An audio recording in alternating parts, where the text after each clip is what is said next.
name is Thea Hazel, and the name of my presentation is Influencing Youth Financial Behavior. I know that that's a terribly boring title.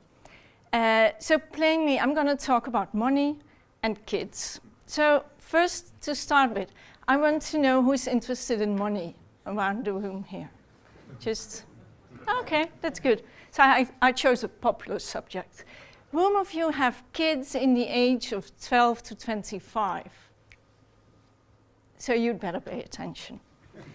The reason that I'm going to give this talk is a small story related a bit to the balanced scorecard Martin was talking about.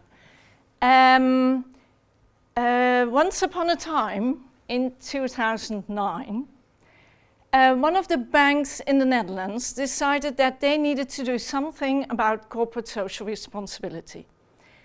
And given the fact that a lot of young people in the Netherlands have issues with dealing with money, they decided that that would be the right subject for them.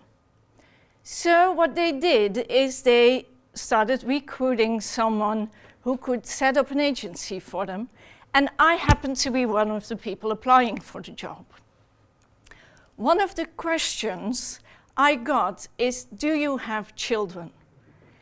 And it freaked me out because I don't. And I thought, oh gosh, this is going to be the one point where they're going to say, oh, you're not that fit for the job. So I said to them, no, I don't. And I think that's a good thing because I don't pretend to know anything about kids. Because I'm not going to use my kid as an example of the 2.5 million young people between the age of 12 and 25 in the Netherlands. So fortunately, they gave me the job, and that's why I'm here. So given the fact that I didn't know anything, I thought let's start with some research, and that's what we did. And maybe for those of you who have kids, you might recognize some of these characters I'm going to talk about. The first group that was recognized in research are the trendsetters. And those are young people that want to be popular, are very status-oriented, and as a result want to have trendy clothing and spend a lot of money on that. They're very impulsive. The second group are the organizers. Those are the opposite of them. Those are the young people who say, well, I don't care about clothing. Clothes just have to be warm or comfortable, and I want to be happy with my family and friends. And they're very conscious about spending money. They have a savings account. They actually do a wonderful job. The third group are the hedonists. They don't have a clue what happened with their money. They just spend it and say, well, I don't know. I know I went with my friends to a cafe and went with a train to see a movie. Oh God, I got a Starbucks coffee on the way. But that isn't expensive, is it? So I don't know what's going on with my money. And then the fourth group are the future planners. And there's a really nice story I can tell about that. We once had a session with young people, and one of the guys, 16 years old, came in with a jacket and a tie. And of course in the UK that's normal because you have to in schools. But in the Netherlands that's really absurd to come in with a jacket and a tie. So when introducing himself, he says, I'm an investor. I invest. And I was thinking, 16 years old? How does he do that? So I said to him, can you tell me more? What do you invest in? He took his bag, took out an iPad, and said, look at this iPad. It's an investment in myself, in my future, because through this iPad, I will be rich.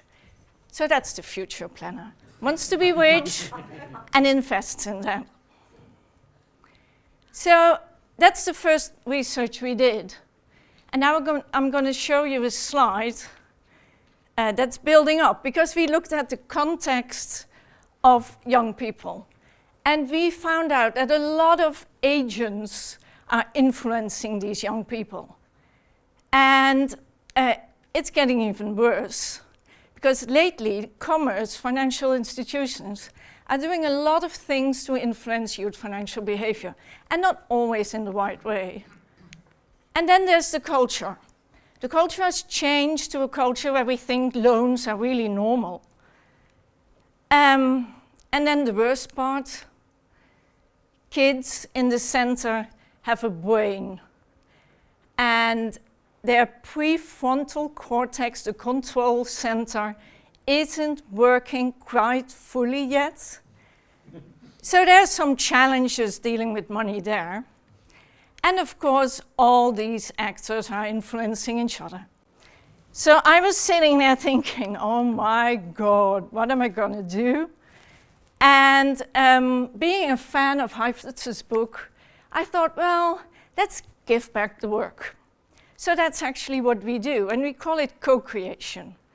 In these co-creation sessions that we do with young people, and we do about 300, we meet about 300 young people a year. So up to now, we met 1,200 young people. In sessions, first starting a dialogue about what's going on in your life, what role has money for you, and what are the issues you run into if you're dealing with money. And then we ask them to think about things they would do to improve financial skills of their peers. Because of course you don't want to tell that you are terrible with money. It's always someone else, isn't it? I'm wonderful with money, but my neighbors really, they're not doing that fine. So we asked them to come up with solutions that could be implemented to teach other kids how to deal with money. And in some of these sessions, we include adults. And one of the nice things was, I don't know whether you recognize her, but we convinced our current queen to come and talk to some of our young people in a room. Also to include some of the other agents that are influencing youth financial behavior. This is actually a very nice picture. It is about an event that we did where we had young people being the host of the adults in the room. So the young people were in the room first, and then we invited the adults to come in, and each young people would take one of the adults and say, well, I will be your host today. Let's go to the table. I know what the program will be. Just be comfortable. I'm taking care of everything. And we thought that was an excellent way to really put these young people in charge of what we do. After the dialogue, as I said, we asked them to really work on a solution. And we also asked them to give a sort of impression what the solution needs to look like, where you could find it. And we have them present that to us.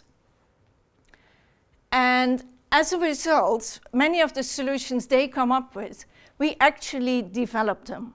And in the development, again, we use young people to think along with us how do things need to look like, resulting now in about 10 workshops we use in schools and about 15 online tools we have, because we're using the internet as well to reach out to these young people. And I'll tell you a story about one of these tools. We're doing some work with students as well. And of course, for students, a student loan is a big issue, and it's getting bigger and bigger, specifically in the Netherlands, where they're changing the system that the loans will even become higher. And what we found out is that young people don't actually have a plan how they're going to handle their finances. And they told us that they thought it was really difficult to do that. So we had some of these co-creation sessions. And in addition, we invited some student organizations to work with us on finding a tool to help young people. And in one of these sessions, one of the guys in the group said, well, you know, Thea, the thing is, we're students. We're initially lazy. We don't want to think about anything, and certainly not about managing our finances. So I said, well, that's interesting. So how could we tempt you into doing something with it? And he said, oh, I'm going to give it some thought. So they all went home and we met again a month later. And then one of the other guys said, I have this amazing plan. If we would do something that would only cost 2 minutes. So, for example, you would see what an average student would pay and receive money-wise and what the loan would be. And maybe that would tempt us to say, oh gosh, that's not going to be my situation. That'll be terrible. I have to do something, come up with a plan. And then you could sort of get us into doing, using a planning tool. So that's actually what we did. We built the tool. The tool reached 100,000 students in 2 years, and 25% of them used the tool as well to build their own financial plan. So it proves that it's really helpful to have students themselves, youngsters themselves, think about solutions to deal with money. And it isn't only successful for this student plan, it's been successful in a total. Because online we were able to reach almost 300,000 young people in 1 year. Almost 1/3 of them actually go and do something online. And of those 1/3, half of them really interact, use a tool, do a test. And one of the tests is actually the money type test. Which one of the 4 are you? Which has been filled out in 4 years by 200,000 young people. So my conclusion is, it's so good to not pretend to know anything, because you're forced to ask other people, so I can highly recommend.